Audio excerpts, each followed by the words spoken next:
This program is brought to you by North American Sleep Medicine Society. Please visit us at nasms.org. Whether we are talking about cell towers, antennas attached to buildings, cell phones, wireless devices, or the new smart meters, it is very important that people understand what is happening at the macro level. To understand that this new, invisible, and increasingly prevalent form of air pollution from all of these technologies is having devastating effects on people's lives, causing acute problems linked to many chronic conditions, and very often preventing patients from getting well from conditions using previously successful therapies. It is essential that citizens and health professionals learn the sources of these exposures, how to measure and detect the fields, and how to empower each other to create electromagnetically clean environments and communities. I will go so far as to say that doctors today cannot practice effective medicine without this competence. I can tell you this from my own personal experience going into the homes of people with challenging physical, mental, and emotional problems on behalf of physicians. Using meters to measure what is actually going on, in more cases than not, there is an electromagnetic component to what they are experiencing. Whether it is insomnia, headaches, immune dysfunction, heart irregularities, irritability, fatigue, endocrine imbalances, ADD, or even low libido, positive and rapid changes can occur by cleaning up the electromagnetic environment. This is an apartment building in New York City where being on a lower floor did not help because they were on the front of the building. The first floor apartment on the corner of the building was a bedroom where a man I went to inspect his apartment had lung cancer. I found out that all the way up till the 8th floor on the corner bedroom, everyone had cancer except for one person, and that person had had 3 miscarriages. So where you live in an apartment building is extremely important. This was the culprit, a 1 block up diagonally across the street, an antenna farm on a 5-story, a very good option. This is a graph from a study by Santini et al. Done in Spain, published in La Presse Médicale in 2001, showing the kinds of electrosensitivity symptoms people experience near cell towers. It's a very good handout to give symptoms to know about.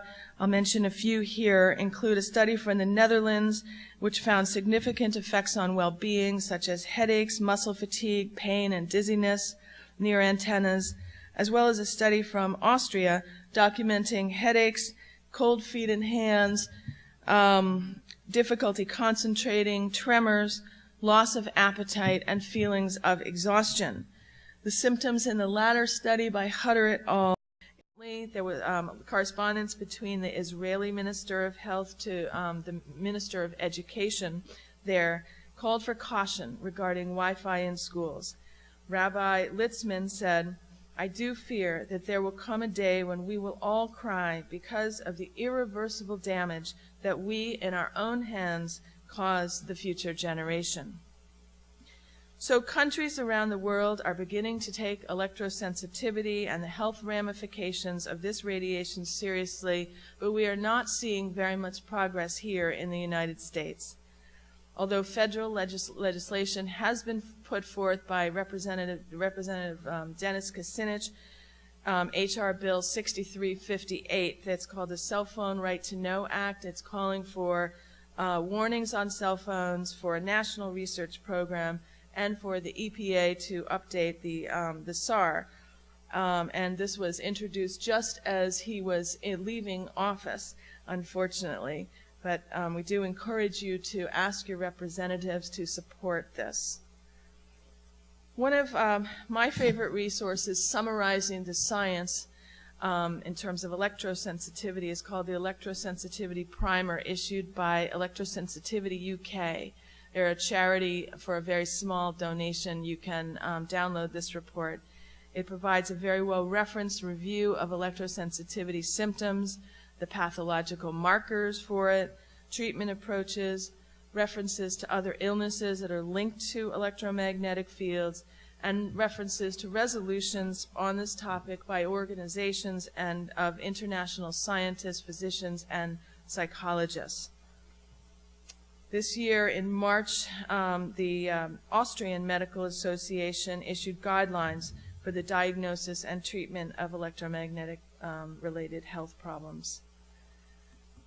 This is an excellent report to know about, published by Mobilewise in the UK last year, specifically focused on the cell phone risk to children. It has hundreds of references in there, specifically focused on risk to children. Here's a shot of the density of antennas today, compiled with FCC data a few years ago. We have to always remember to take the macro view to look at, do we understand the insanity of what we're doing. This is another one that I like, that is a shot of the simulation of the secondhand electrosmog in Salt Lake City. Some of you may have seen this. This depicts the growth in electromagnetic fields over the past decade. The levels are now over 8 times the level of the Salzburg State Safety Standard and the recommended level of the Landmark Bioinitiative Report in 2008, which was a review of the science by 13 international scientists showing biological effects at non-thermal levels of exposure. For perspective, the FCC guideline for the Wi-Fi frequency range is 10,000 times higher than the bioinitiative recommendations. Beyond electrosensitivity symptoms near cell phone antennas, many studies have shown a connection with cancer. In this study, German doctors have found that the proportion of newly developing cases is significantly higher among patients who live within 400 meters of a cell phone transmitter. In Israel, a study by Wolf et al. Similarly showed that within 350 meters of cell phone antennas, there was a 300% increase incidence of cancer among men and women, and a 900% cancer increase among women alone. Faculty at Tel Aviv University found a 4-fold increase in cancer rates among Israelis living for over a decade within 350 meters of a cell phone tower. Tower exposure studies in Israel have also shown, as has been shown in many other countries like France, Germany, and Austria, neurobehavioral malfunction, lower than average performance tests for attention, short-term memory, and problem solving, and a host of other inexplicable illnesses. Here's an image from Full Signal, the film that you saw on Friday night, and it shows that cancer clusters in the town of Sifia, Israel, occurred only in the vicinity where the cell towers have been placed. Who would like to see this kind of research done in the United States, in our towns? I will add anecdotally that it is not uncommon to hear people who have been diagnosed with cancer say that their diagnosis was preceded by many years by symptoms of electrosensitivity. Very briefly, here's an overview of the kinds of issues that are biological effects of electromagnetic fields in the literature. Emitted by cell phone, by microwave cell phones, Wi-Fi, portable phones, etc., and more. So as you can see, there is a broad range of effects, and including important DNA effects that you heard about yesterday from Dr. Blank. So there's no question that electromagnetic field exposure is degrading our biology. This is a chart prepared by physician and surgeon Dr. Carlos Souza, showing the kinds of, at what levels, how much lower than our safety guidelines are effects appearing in the science. So you see that psychological changes are have shown in the research at 50 times less than the guidelines, and on up to enhanced cell proliferation evidenced at 76,000 times less than our safety guidelines. And to complete the view of the macro, the big picture, this is a shot of our electric grid. We forget that mankind has only lived with electricity since the late 1800s.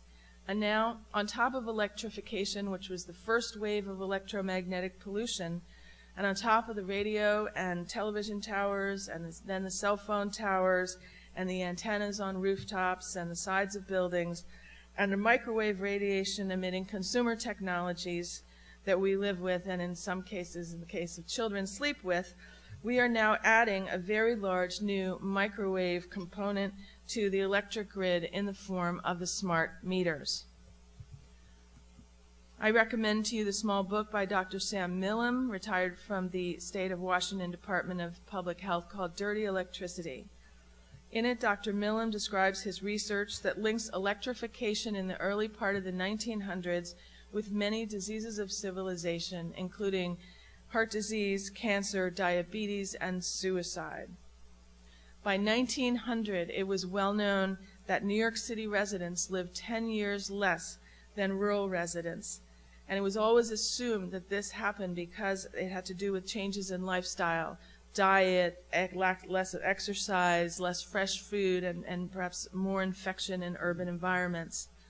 But his research shows the higher incidence of mortality from all of these conditions in urban electrified areas as well as in rural electrified areas, but not in non-electrified rural areas. And he measured this for every state in America as for using data from the year 1930 and 1940. Dr. Millam is convinced that the plain old electricity and the dirty electricity that often comes with it has been vastly underestimated for its role in disease. He notes that the old order Amish who live without electricity have 40% of the non-Amish diabetes incidence, 50% of the non-Amish cancer rates, and no childhood ADHD or obesity. As I dug into this issue of the biological effects from electromagnetic fields, I found myself, I couldn't pull away from it. I learned more and more about the biological effects at non-thermal levels, and that we've known for over half a century, actually closer to 3/4 of a century, that microwave radiation is harmful.